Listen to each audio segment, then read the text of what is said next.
اجيب مناه اوكل عيالي، ولا اجيب مناه قمح اوكل عيالي، ولا اصرف على بيتي؟ اجيب مناه؟ يا سعاده الرئيس انا عايزه طريق. انا بستنجد بكم وبستنجد بالشرطه تطلع لي طريق، لان طريق اتحبس. بيقولوا لي انت مش هتعدي علينا لا بالعافيه ولا بالرضا ولا بالسوء. واصبح ان كل ما يقوموا معانا بيبوظوها عليا. والرئيس والمساحه التفصيليه فصلتها وحددتها وبينتها، وهم مش قادره اطلعها، مش قادره منهم يا بيه. طلعوا لي طريق، ارض اتحبست وارض اتهدمت وارض خربت. بستنجد برئيس الجمهوريه. انا عايزه صوتي يروح لرئيس الجمهوريه. ارض اتحبست ولا لا عارفه ازرعها، ولا عارفه استخدم فيها قمح ولا ذره ولا قطن ولا بنجر ولا اي حاجه. الارض الطريق الثاني اهو مش قادره اعدي عليها اهو،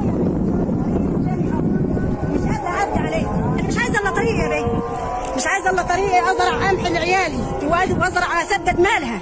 بياخدوا مني مال، وياما بتاخر في المال بيعملوا لي تبديل، وبتحكم عليا في المحكمه بالفلوس.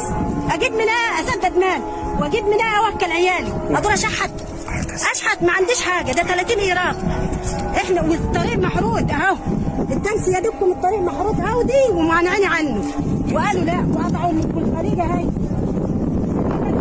عليها شالوا الماسوره كانت من اول هنا لحد هنا، شالوها ودخلوا الارض جوه، ودخلوا الطريق جوه الارض وزرعوه. عليها تو وعليها قمح، وانا مش عارفه لا ازرع قمح ولا ازرع بصل يا بيه، ولا عارفه اعمل حاجه الارض. انا عايزه رئيس الجمهوريه يتعاون معايا ويشوف الدنيا هتمشي معايا كيف ويديني حقي. انا عايزه حقي، مش عايزه اكتر من حقي. دي منفعه عرضها 4 متر، منها متر مصرف، والثلاثه طريق قطعوه وسابوا بس المصرف اللي بيصرف فيه الناس. اصبح انني كده تعبت مش لاقيه اهو، وطريق قدام عينيا ومش قادره. انا وليا ضعيفه تعبانه مش قادره اعمل حاجه. مش عايزه خناقات يا بيه، انا مش عايزه خناقات، انا عايزه طريق. انا عايزه طريق اللي يودي ارضي، عايزه طريق عماله ازرع عشان ازرع قمح. اللي قطعها رجب راتب عبد ربه، واصبح ان هم محمود رجب راتب وابراهيم رجب راتب، وهم اللي قاطعينها. وكل ما اجي يمة الغيط يقوموا عليا ويجروا ورايا ومش عايزين اعدي. انا طريق اتقفل، طريق اتحبس، انا اتحبست. انا بمعنى الكلمه كده انا اتحبست. لا ليا اللي عارفه اعدي الطريق، ولا عارفه ازرع شويه قمح، ولا عارفه ازرع شويه بنجر زي الناس ما بتزرع، ولا عارفه ازرع شويه قط، ولا عارفه ازرع حاجه خالص. انا عايزه طريق يا بيه.